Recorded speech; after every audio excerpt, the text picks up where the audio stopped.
Hello, Capricorn, Sun, Moon, Rising, and Venus signs. Kamusta kayo? Sana po nasa mabuti kayong kalagayan. Welcome back po sa Star Tarot.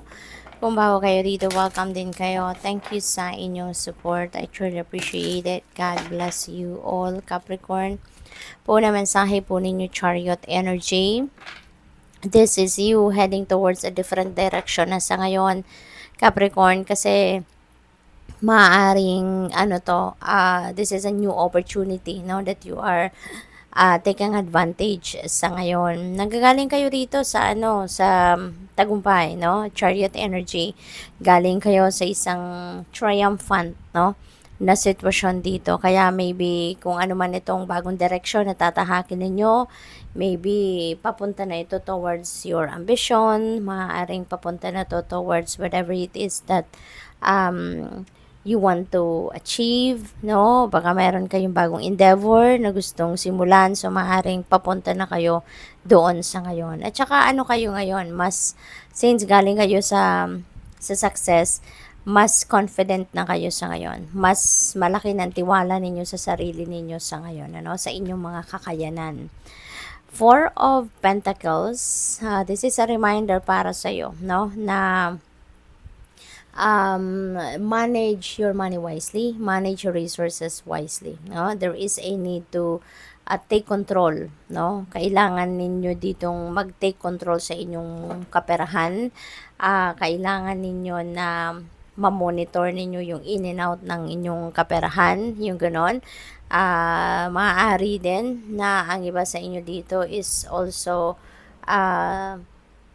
putting more money, no, on your savings, no, maaring ganun din ang ganap. So parang kailangan dito ng balanse, no, Capricorn. This is calling you to balance, no, your expenses versus yung income, no. So what else? We have a two of wands. Ayan, so making plans, no, you're making plans sa ngayon. You are making strategies din sa ngayon, ano. So maaaring meron ditong mga plano ng pagbabiyahe, travel, maaaring meron din plano dito ng plano ng tawag dito ng bagong endeavor, meron kayong plano ng bagong project, no? Maaring ganon. So, whatever the case may be, maganda rito kasi habang nagpaplano pa lang kayo, meron ng mga opportunities na dumadating, no, that will support your plans, no. So maaring eto na magtutuloy-tuloy na to after planning, then maybe you will be able to implement this kasi meron na kayong resources, meron na kayong whatever it is that you need, no, ay maaring nandiyan na.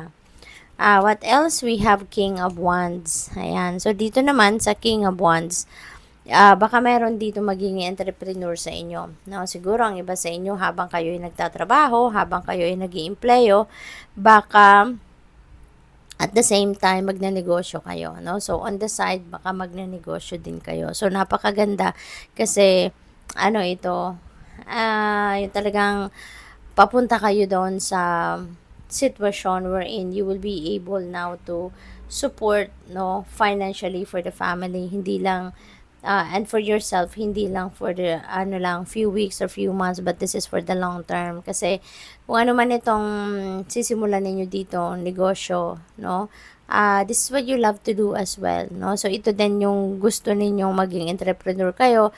So pagtatagumpayan nyo din ito. Kasi ito rin yung gusto ninyong gawin. Gusto ninyo ring mangyari ito.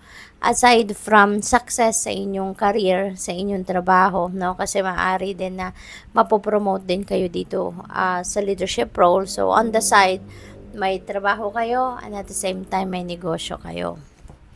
We have Ten of Swords. Ayan. So, dito sa Ten of Swords, handa na kayo mag-bounce back sa buhay, no? Nagagaling kayo rito sa isang masakit na sitwasyon, masakit na ending, no, sa relasyon ninyo in the past. And for the longest time siguro, hinarbor ninyo yung sama ng loob, nagtiis kayo, nagtiyaga kayo, umasa siguro kayo na magiging maayos pa ang lahat. Pero ngayon, this could be your turning point na. Maaaring marirealize nyo na sa ngayon na parang wala ng pag-asa. Kaya it's better to move on. na lang kayo sa buhay sa ngayon. So, ngayon, napagod na kayo, nagsawa na kayo, yung parang ganon. Kaya you are ready to bounce back. Mas pipiliin nyo na ngayon na mag-move on na sa buhay, tanggapin na, no, kung ano nangyari na yon. Talagang hindi na pwedeng maayos, kaya move on na lang, no, yung ganon. So, what else? We have two of cups.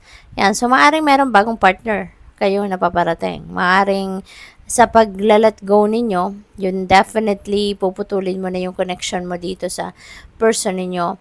Maaring ngayon meron bagong dadating. Meron bagong papasok na love interest, no? Maaring ganon.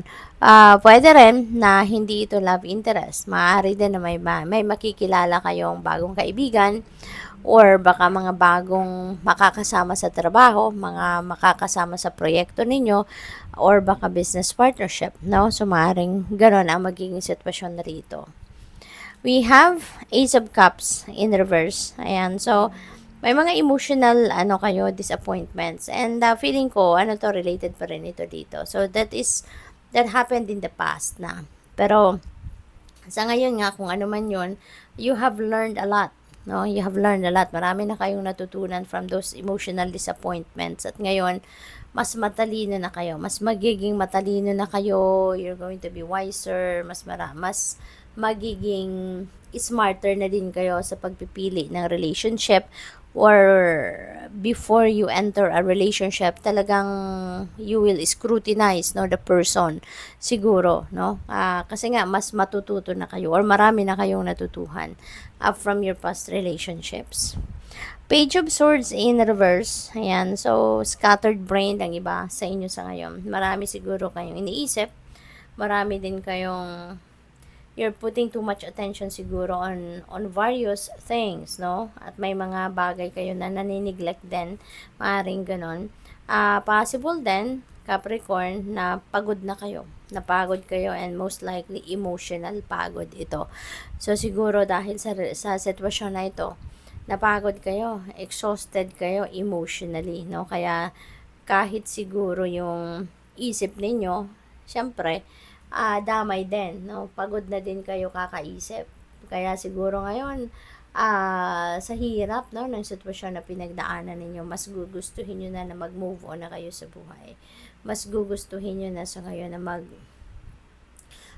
magsimula na, no, na tahakin ang bagong daan, at magsimula na kayo ng bagong buhay, na clean slate.